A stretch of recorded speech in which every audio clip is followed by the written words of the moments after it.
American centre மற்றும் அமெரிக்க இந்திய கல்வி அறக்கட்டளை இணைந்து வாட்டர் மேட்டர்ஸ் எனும் தலைப்பில் நீர் குறித்த சிறப்பு கண்காட்சியை பிப்ரவரி 11ஆம் தேதி முதல் சென்னையில் நடத்த உள்ளது. இதன் முன்னோட்டமாக சென்னையில் நடந்த கருத்தரங்கில் அமெரிக்காவின் ஃபுல்பிரைட் ஆய்வாளர் மற்றும் பென்சில்வேனியா ஸ்டேட் பல்கலைக்கழக பேராசிரியர் ட்ரெவர் பிர்கென்ஹோல்ட்ஸ் பங்கேற்று நீரின் முக்கியத்துவம், சவால்கள், தொழில்நுட்ப முன்னேற்றங்கள் குறித்து விளக்கினார். இந்நிகழ்வில் சென்னையின் பல்வேறு கல்வி நிறுவனங்களைச் சேர்ந்த 40 மாணவர்கள் மற்றும் பேராசிரியர்கள் பங்கேற்றனர். தொடர்ந்து அவர் நிருபர்களுக்கு அளித்த சிறப்பு பேட்டி. I first came to India in about 2001. Most of my research has been in the arid and semi-arid zones of Rajasthan, and that's where I first traveled. And so I work with farmers there mostly, but I'm also interested in urban spaces. And the reason is because the water is all connected. It's difficult to think about where the urban stops and the agrarian spaces begin. But my real passion is around irrigation and agrarian change and new technologies. And so at a core level, I'm interested in the politics and economics of the introduction of new water conservation technologies and why they don't always lead to water conservation. And this has been something that's been driving my research for a long time. This has to do with politics and economics and culture and unintended consequences, I think, of new technology. Right. And so, I fundamentally believe there are some areas that have physical water scarcity, but in many instances, water scarcity is a human-produced problem, social and political and so on. And so I'm interested in trying to understand those mechanisms better. And in some ways they're similar between the U.S. and India, which I think is fascinating. So my most recent work is focused on drip irrigation. And I'm interested in that as a water conserving technology that in my research so far is enhancing productivity, but it's not leading to water. But technologies on their own won't solve water problems. So the Indian government, and development donor agencies, just like in the U.S. also, we have this hope that we can solve problems through new technologies, the sustainability grand challenges of our time. But we have lots of technologies, but they can't solve these problems on their own. We need new policies, we need new rules and regulations, we need new incentive structures for, in this case, maybe farmers to grow crops that don't demand water. But the incentive structures are actually all wrong for them. Their incentives are to grow market varieties that are often also water demanding. And so it's not the blame of the farmers, it's the incentives and disincentives within the markets and the politics that lead to certain water use. Grows commercial varieties of crops. Those are often very water intensive. And when there's an absence of water, and if farmers had their choice, when I asked them, often they would prefer to be growing millets and jowar and sorghum, and legumes and things that aren't that water demanding, but they're selling for markets. There's a market demand, and so I think that there's a lot could be done around those. That's what I mean by incentive structures. And maybe disincentives. The urbanization question is a very difficult one. And as I was saying, I think there are different contexts too of urbanization. So it's not always the same set of conditions that we're dealing with. I think one aspect is that it's very common now for a new scheme to be going in, or a colony in an urban space. They have to demonstrate that they have a water source. But often, even though they are unable to demonstrate they have a water source, that goes up anyway. And then it creates a problem. And so I think if it would be possible to try to ensure that mechanism is actually enforced, would be a very positive thing in some way. The other aspect is that we were talking a minute ago in the session about water harvesting, and given that the climate change present is producing degrees of scarcity, but also degrees of deluge, of big water events, of finding ways to capture that. And I don't think it always requires a large dam or some other large infrastructure investment. It's often about trying to to capture that runoff water, but also in the urbanization process to ensure that there are spaces that are left open in order to direct that water to those spaces. Urban planning has historically thought about stormwater as something to be gotten rid of as quickly as possible. And this paradigm is shifting globally, but very slowly. And I think that this is one key to at least future urban development of thinking through in this way. And then an interesting example is the case of California, which in the 1990s instituted water savings devices in homes, low flow toilets and shower heads and sinks and other things. Even though the population of California has increased exponentially since the 1990s, in urban spaces they use less water now than they did then.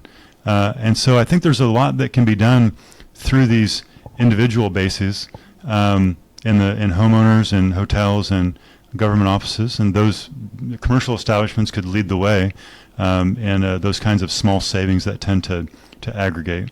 Mindset partly, and what I'm thinking about with the hydrosocial cycle is that over the period of the 20th century, I think people were taught in schools or otherwise that water was the domain of engineers and hydrologists. And I think that the hydrologic and engineering sciences continue to be extremely important. We need that expertise, but we also needed to democratize our approach to water to where, as the euphemism goes, it's everybody's business, right? And sometimes we feel disempowered as people that we can't do anything, but I think that we can do a lot, actually. There are new approaches to citizen science of people monitoring their own water quality and not only making demands, but helping to find solutions and being involved in water resource decision making. There have been a number of examples globally that when people stop doing certain things and industries and cities, we have better controls on pollution, for instance, that reduces costs for supplying drinking water, and that those lead to savings overall. And so this is a major concern, I think, and one way that we can address the water cycle. The other is that when we create dams or we pump water from one area to another, we're disrupting the non-human part of the water cycle. And so I think recognizing that humans are already disrupting that cycle, we can ask, well, if we're going to disrupt it, how can we do so in a way that is beneficial to not only people but to ecosystems? So often lost also in the debate around how to manage our water resources is all the non-human life in that we depend upon, whether it's estuary areas like the Sundarbans, a brackish area, or whether it's wetlands that we depend on for recharging our groundwater supplies and cleaning our water. And so many of these spaces are rich in biodiversity and are treasures that once they're gone, then they're gone. And so we can do a lot to enhance the environment, I think, that we've already impacted. There's another body of work looking at virtual water. So the amount of water embedded in a product that is being exported, right? So if we looked at areas that have a large manufacturing base, they're in essence exporting a lot of water because it requires a lot of water. So I think there are two questions there. One is that how can we make our production processes more efficient in using water, whether it's agriculture or concrete or cars or computers.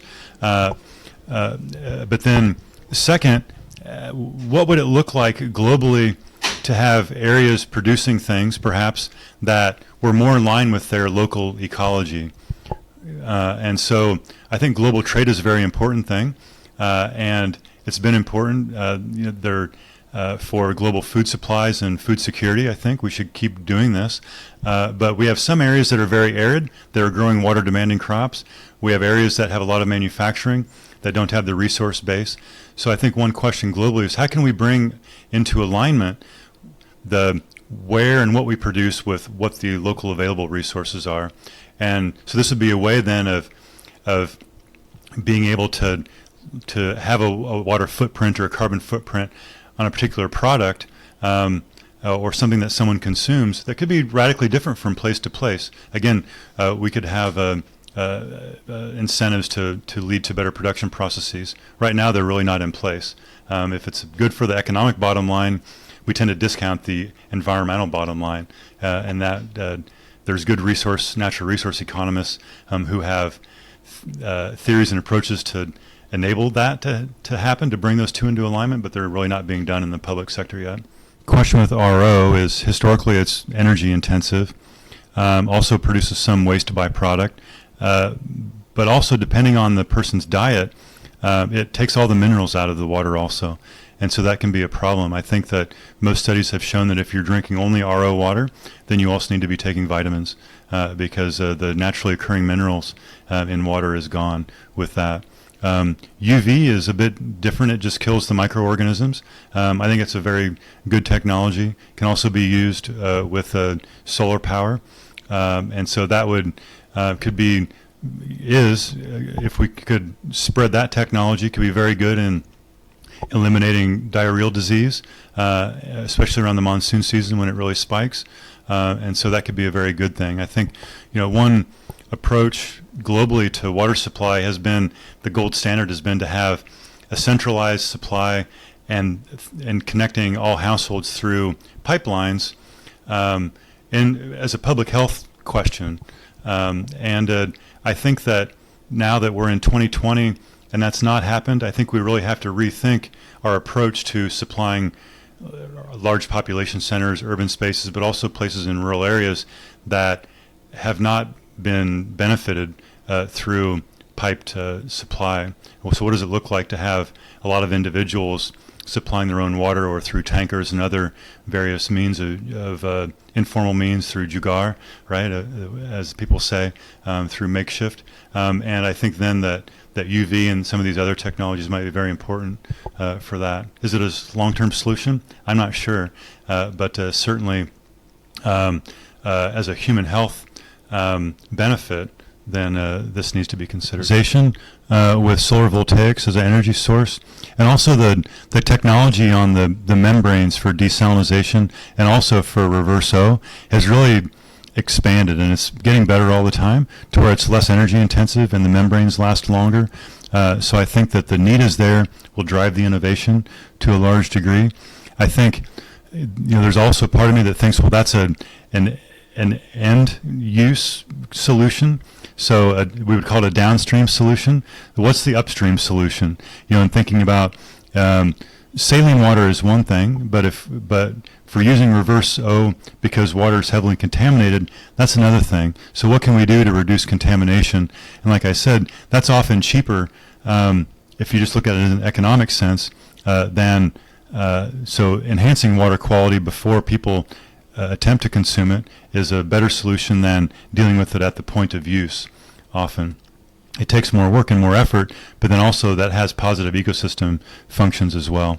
And there's some work on something called payments for ecosystem services where non-governmental organizations and donor agencies and governments in some places will pay local populations and municipalities a fee essentially to stop doing something, to stop polluting, to create better ways of dealing with urban runoff or with industrial pollutants, et cetera.